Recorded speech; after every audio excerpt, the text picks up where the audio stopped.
Welcome to exam base. हो इस video में हम दो बहुत ही इंपॉर्टेंट टॉपिक्स के बारे में पढ़ेंगे EPFO enforcement officer accounts officer 2020 exam के लिए।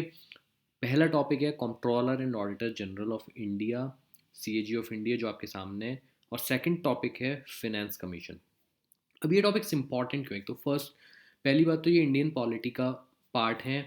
सीएजी को आप अकाउंटिंग का भी पार्ट कह सकते हैं, क्योंकि गवर्नमेंट अकाउंटिंग और गवर्नमेंट जो अकाउंट्स होते हैं, सरकार के जो अकाउंट्स होते हैं, उनका ऑडिट कौन करता है? सीएजी करता है। ओके। उसके बाद अगर इन जनरल भी देखें तो काफ़ी इंपॉर्टेंट टॉपिक्स हैं, क्योंकि बहुत ही इंपॉर्टेंट ऑर्गेनाइजेशंस हैं गवर्नमेंट फिनेंस और गवर्नमेंट ऑडिटिंग के।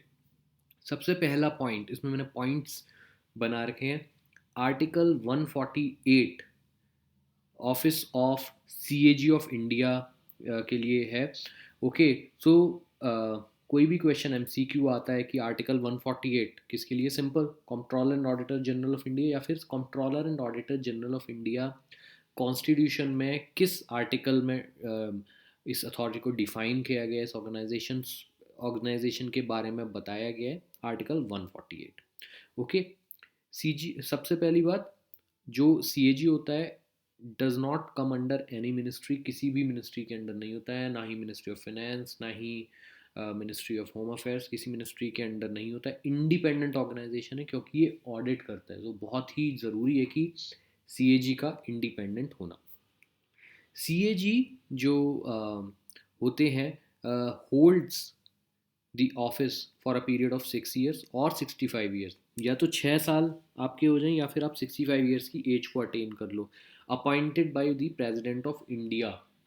ओके। अभी इस वक्त प्रेजेंट सीएजी कौन है, ये आप देखो। इससे पहले मिस्टर राजीव महर्षि थे। ओके।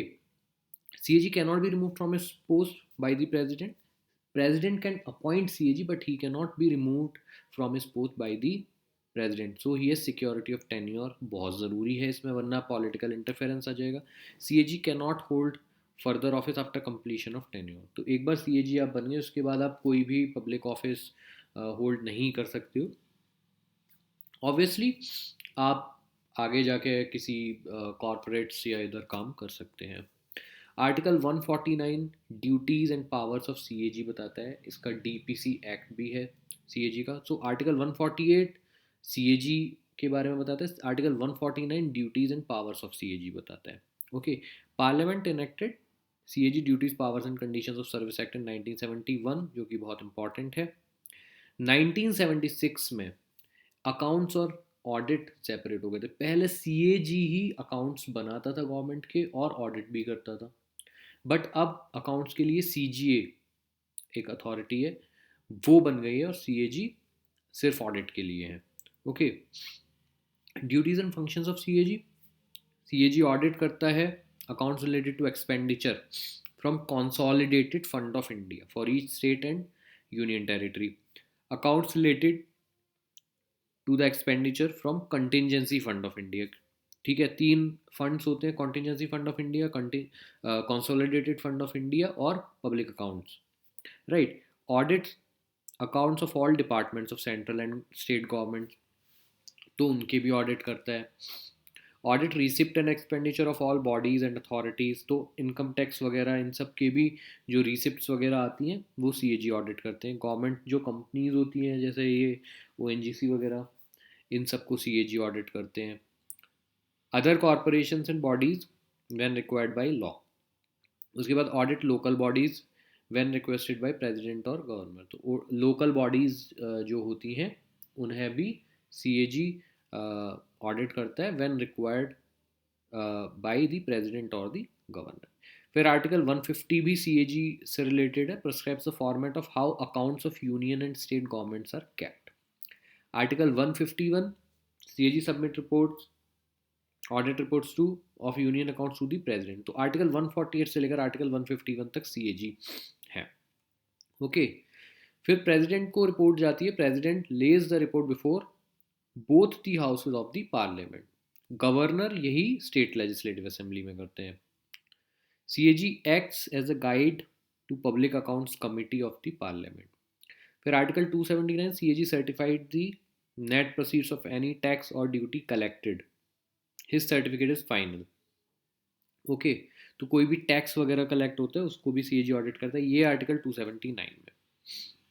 उसके बाद अकाउंट्स इन रिलेशन और to commercial undertakings of government, जो ट्रेडिंग मैन्युफैक्चरिंग है, प्रॉफिट एंड लॉस अकाउंट जो होते हैं, जो हमारे पीएसयूज वगैरह होते हैं उनके लिए है। अप्रोप्रिएशन अकाउंट, जब भी बजट पास होता है उसके बाद पार्लियामेंट सेक्शन करता है बजट को, तो अप्रोप्रिएशन अमाउंट होते हैं कि एक पर्टिकुलर फंक्शन को अचीव करने के लिए, एक पर्टिकुलर चीज़ को अचीव करने के लिए इतना पैसा अप्रूव किया गया है, तो वो अप्रोप्रिएशन अकाउंट्स में ही जाता है।